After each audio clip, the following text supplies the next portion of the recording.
mentioned that Prophet peace be upon him said we may have to migrate, and Siddiq Akbar said, Huzur, will I be in your sohbah on this journey? And the Prophet peace be upon him said yes. And Amma Aisha Siddiqa say, I've never saw my father cry with happiness apart from this moment. So much they cried with happiness that they will accompany Rasulullah sallallahu alaihi wasallam on this blessed journey. And when the night arrived, Sayyidina Siddiq Akbar, their house, the Prophet peace be upon him, went there, and the saman was already packed. And Siddiq Akbar were questioned on this, and they said, Huzur, Jadona to sab aaya hai, Siddiq sota hi koi. 3 مہینے ہوئی گئے اس گلے کی تو صدیق کی نیند نہیں آئی. شاید آج یار آئی جائے, شاید آج یار آئی جائے. پتہ چلیا یار راتی ملنے ہونے انشاءاللہ. To move on the gathering, we are on a very tight schedule. So anyone that comes on the mic, I've got nothing personal against you. It's just orders from above, inshallah. So we'd like to call onto the mic for Izhar-e Muhabbat, Mufti Asghar Ali Saab of Huddersfield, for Urdu Bayan, inshallah, for 67 minutes, inshallah. They are here. They are here, inshallah, subhanallah. Allah ho, Allah ho, Allah ho, Allah ho, Allah ho. Bismillahirrahmanirrahim. Rabbi shrah li sadri wa yassir li amri wahlul 'uqdatam min lisani yafqahu qawli. Subhanallah. Lakal hamdu ya Allah. Khalaqtana wa hadaytana wa anqadhtana min an-nar. Wassalatu wassalamu alayka ya Rasulullah. Laqad ballaghta ar-risalah wa addayta al-amana wa nasahta al-ummah. Wa mahawta al-dhulma wa ala alika wa ashabika wa azwajika ya Habib Allah. Qala Allah tabaraka wa ta'ala fil kalam al-majid wattabi' sabila man anaba ilayya. Sadaqallahu al-aliyyul azim.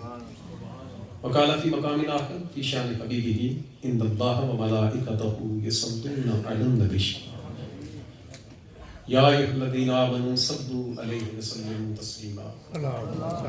الصلاة والسلام عليك يا سيدي يا رسول الله وعلى آلك وأصحابك يا سيدي يا حبيب الله. الصلاة والسلام عليك يا سيدي يا نبي الله وعلى آلك وأصحابك يا سيدي يا نور الله.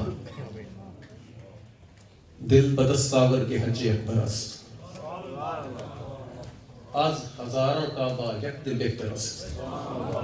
کعبہ تعمیر خلیل اطہر است دل گزرگاہ جلیل اکبر است.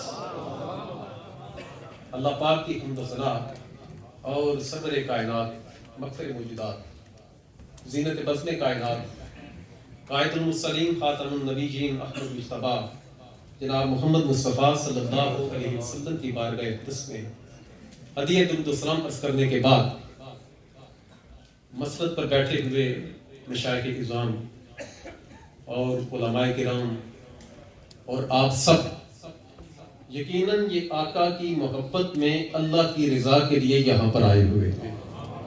آپ کو میں دیکھ رہا تھا کافی دیر سے, کبھی اللہ کا ذکر کی اللہ ہو کی صدائیں بلند ہو رہی, کبھی کلمہ شریف کی صدائیں بلند ہو رہی, کبھی درود پاک پڑھ رہے, کوئی نعت پڑھ رہا, قصیدہ بردہ شریف پڑھ رہا.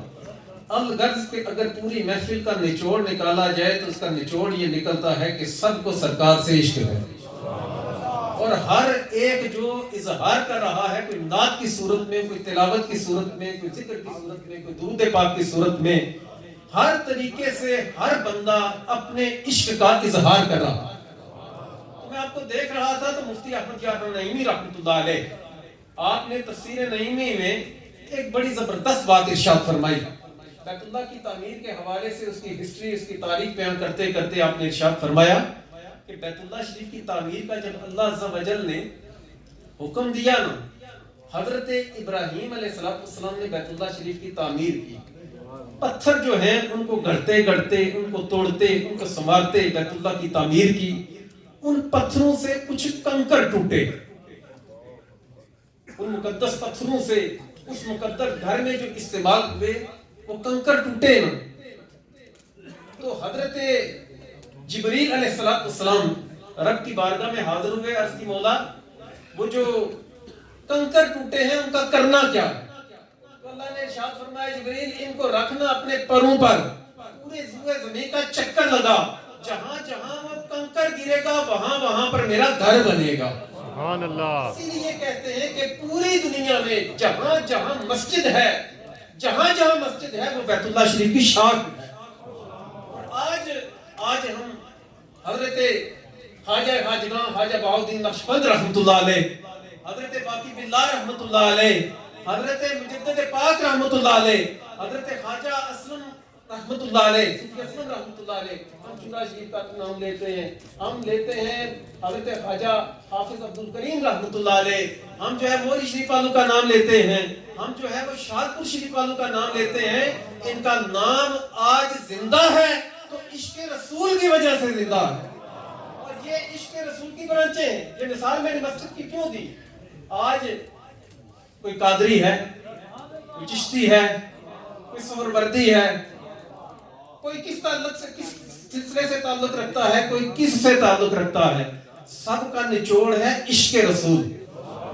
اور یہ عشق رسول کا جو نور، یہ خیرات جو کرم ہوا ہے، یہ فیض صدیق اکبر ہے جو چاروں سلاسل کو اللہ نے عطا فرمایا۔ سبحان اللہ۔ ابھی میں ایک واقعہ کوٹ کر کہیں پر لکھ رہا تھا، آج صبح ہی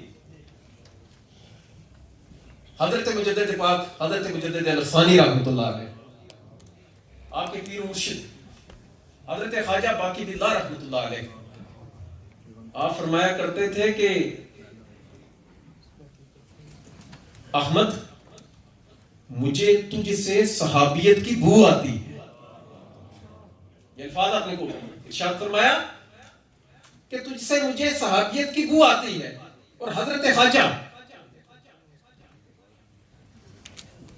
مجدد پاک رحمۃ اللہ علیہ، آپ کے شاگرد بھی، آپ کے مرید بھی، آپ کے خلیفہ بھی، ان کا نام ہے حضرت بدر الدین سرہندی رحمۃ اللہ علیہ۔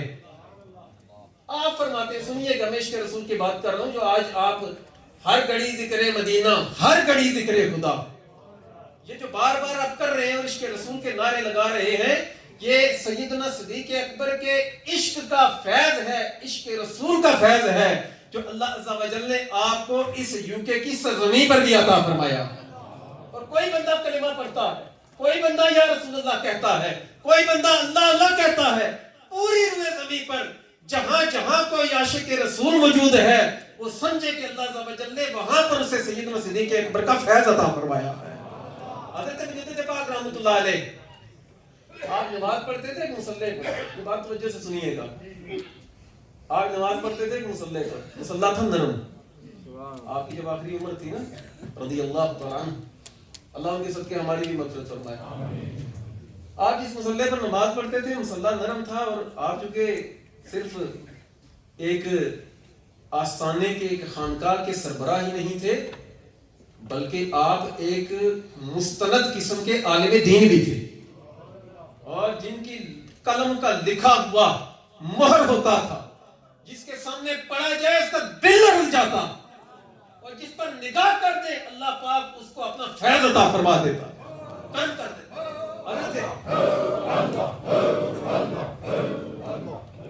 حضرت بدر الدین سرہندی رحمۃ اللہ علیہ کہتے ہیں، فرماتے ہیں کہ اس مصلی کے جہاں پر سجدہ گاہ تھی نا، وہاں پر بوریا ٹاٹ کا ایک ٹکڑا رکھا ہوا تھا کہ وہ چونکہ نرم جگہ ہے، سجدہ کرتے وقت جو ہے وہ نرمی کی وجہ سے کہیں سجدے کے معاملات پر اثر نہ پڑے، نماز پر اثر نہ پڑے۔ تو کہتے ہیں جب وہ کافی عرصہ ہو گیا اس کو دھونے کی حاجت آئی یا وہ پرانا ہو گیا، کہتے ہیں سنگیت ہاتھ تھے، مصلی کی اس جگہ کو تبدیل کرنے کی حاجت پیش آئی، تو وہ جو ٹاٹ کا بوریے کا ٹکڑا تھا نا، وہ میں نے وہاں سے لیا اور اپنی پگڑی میں، اپنی دستار میں، اپنے امام شریف میں رکھ دیا۔ کہتے ہیں گھر گیا، رات کا وقت تھا، رات کا وقت تھا، گھر گیا، میں سو گیا، مجھے یاد کوئی نہیں رہی وہ پگڑی اتارنے کی، میرے ذہن میں کوئی نہیں رہا۔ اور یہ جو حضرت بدر الدین سرہندی رحمۃ اللہ علیہ ہیں، یہ میں نے کہا یہ حضرت مجدد پاک کے شاگرد بھی ہیں، نظامی آپ نے ان سے پڑھی، اور خلیفہ بھی ہیں، مرید بھی ہیں، اور حضرت مجدد پاک رحمۃ اللہ علیہ یہ پہلے قادری سلسلے میں بیعت تھے, مجدد پاک رحمۃ اللہ علیہ نے ان کو نقشبندی سلسلے میں بیعت بھی کیا اور خلافت بھی عطا فرمائی. آخری بات عرض کروں, وقت ہو گیا ہے. تو حضرت بدر الدین سرہندی رحمۃ اللہ علیہ کہتے ہیں وہ پگڑی جو میں نے اپنے سر میں رکھی نا, وہ اپنے امامہ شریف میں, رات کو پگڑی لگے ہوئے میں سو گیا.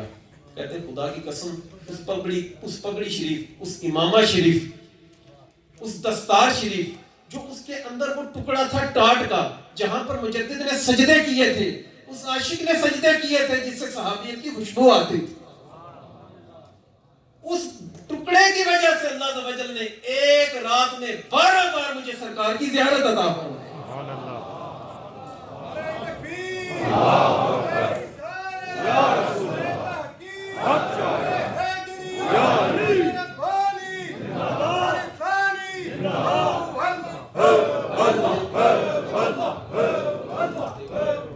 اگر حضرت مجدد پاک رحمۃ اللہ علیہ کے عشق رسول کا یہ عالم تو جو سرکار کے سامنے جب کہا گیا الموجم میں ہے, حضرت علی بھی وہاں بیٹھے تھے.